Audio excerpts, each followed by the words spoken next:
What's going on, guys? In today's video, I wanted to talk about the three different types of lending in real estate as it pertains to timeline and risk, which is long-term lending, short-term lending, and transactional lending. The different timelines also come with the different levels of risk. So you want to know about these three different types before you get into lending or before you're asking to borrow money so that you understand exactly what type of person or investor you're going to be working with and what solutions they're going to be looking for to their problem.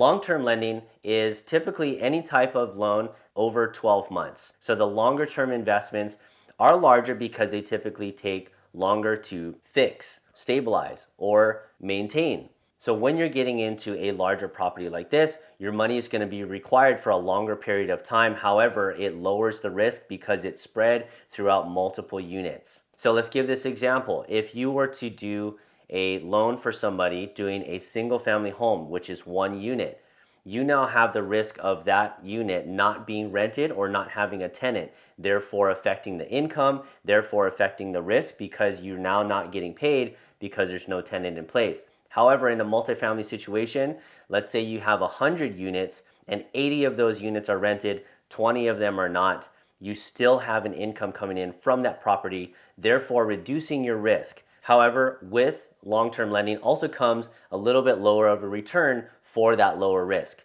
So risk and return are correlated together, as well as timeline affecting the amount of risk that you're taking. And this is going to be a little bit more evident when we go into number 2, which is short-term lending. Short-term lending, now a shorter period of time. We're talking about 3 months roughly to 12 months. Your risk is a little bit higher because you are lending on things that take a shorter amount of time. An example of this would be like a gap lending deal. An underlying lender, like your hard money lender or your private money lender, wants to see that you have skin in the game. So they're going to require 20 to 30% down. Sometimes they will fund up to even 90%, only requiring you to bring 10% down. However, that 10% combined with agent commissions, maybe closing costs, sometimes first draw costs for your contractor, that money right there that's required to get that project going is called the gap. And you as a gap lender now take on that risk to get those things funded so that operator can get that project underway. Now, because of the risk that you're taking on and the shorter period of time, you're also going to be offered a higher return. So it's all about you understanding that type of deal and being okay with that type of risk. Of course, there are ways to mitigate your risk when you're funding gap deals. The way that you can mitigate this risk is creating that relationship with that operator or that flipper, knowing their process and knowing that they're a good operator. Maybe they have multiple flips going on. They can provide that proof for you.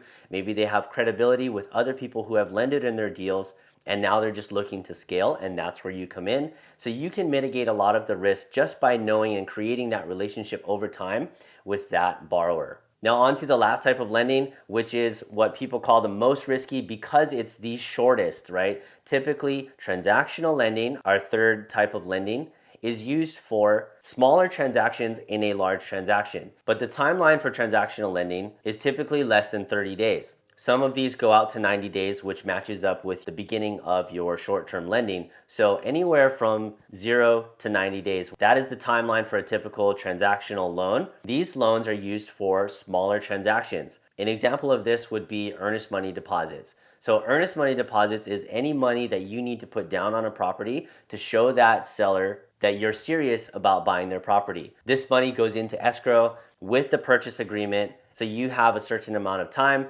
when the earnest money is put down as a due diligence period to decide whether or not you're going to purchase this property. However, you're not the one making that decision, your borrower is. So you are now tied solely to that due diligence period.